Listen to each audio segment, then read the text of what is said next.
Beach FM, locals talking to locals. It's a great pleasure to welcome Mayor of the Kapiti Coast, Gurunathan. Guru, good morning and welcome to you.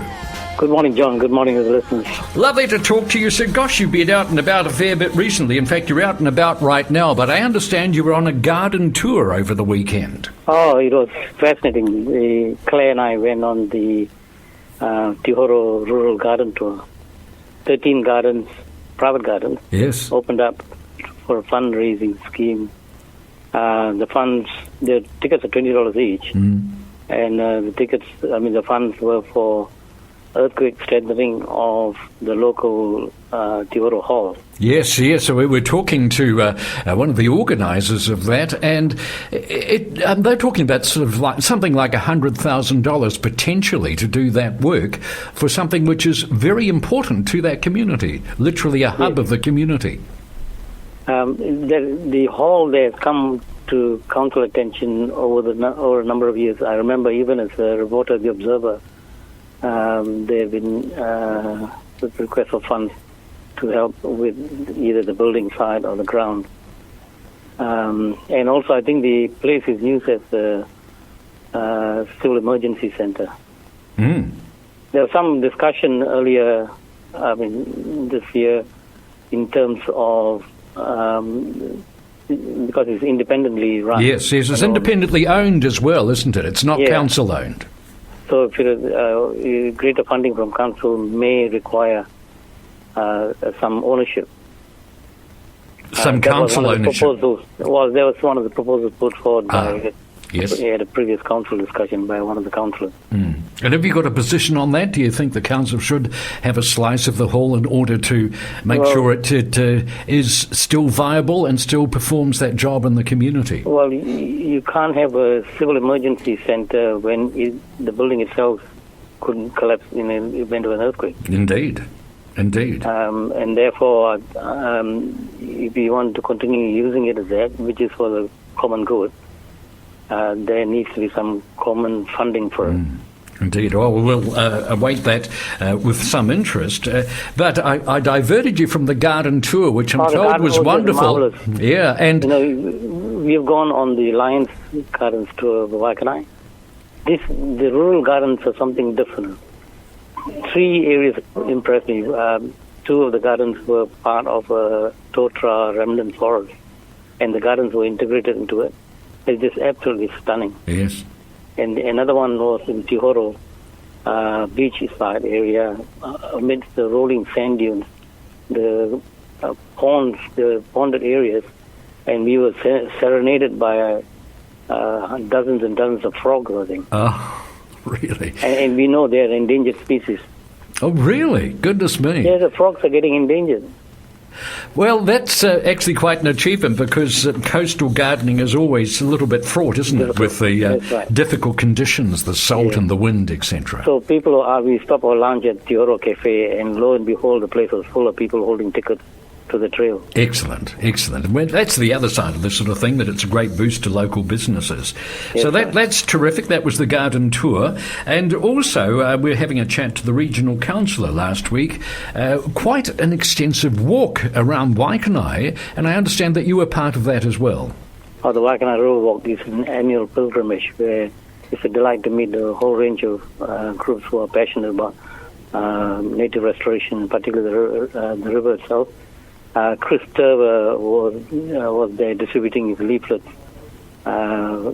He's upset that the agencies haven't done enough to restore the estuary.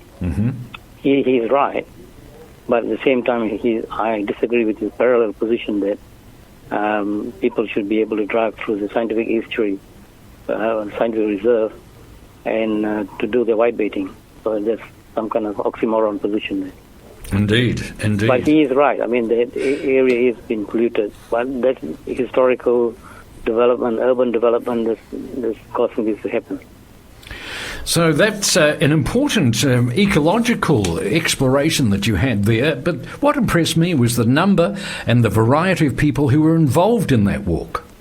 Well, there are about 20-odd groups who are related one way or another, doing work on the river or related to the river.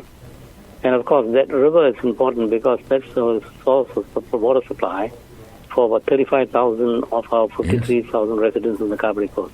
Indeed. Which means all the businesses in Waikanai, Ramedi, and Paraparamo are dependent on that. So it's critical, strategically important waterway. Indeed. And over the weekend you attended a hui. This is the second hui at Paitakariki, the Wainu Fedma project. Given the once the transmission gully project is over, there will be surplus land up to about 420 hectares held by various agencies.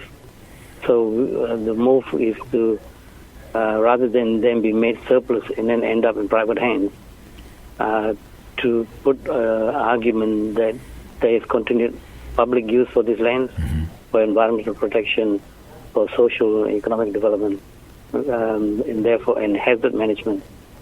And therefore, I think it's the first time a sort of project like this will want to intervene into the Public Works Act before they activate the surplus, it becoming surplus, and whatever happens following that.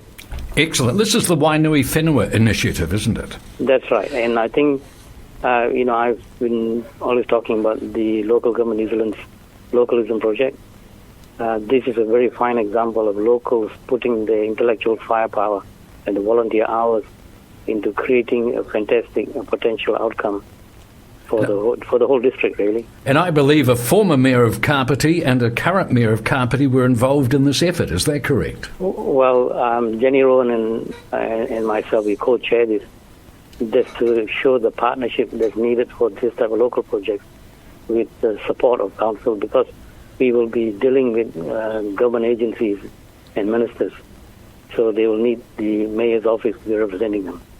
The proposal seems to be quite well formed. I did some reading of it over the weekend, and it seems that a lot of work has been done already.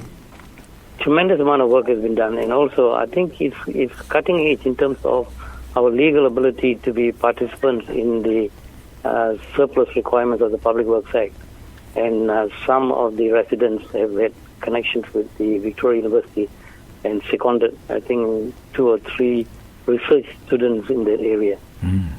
Oh, I really think it could be literally a trailblazer, this one, and let's hope that other communities benefit from the work that's going on at Paitakariki. Well, I think this is a very fine example of localism, and this is the type of partnership we need with our local communities right across the district.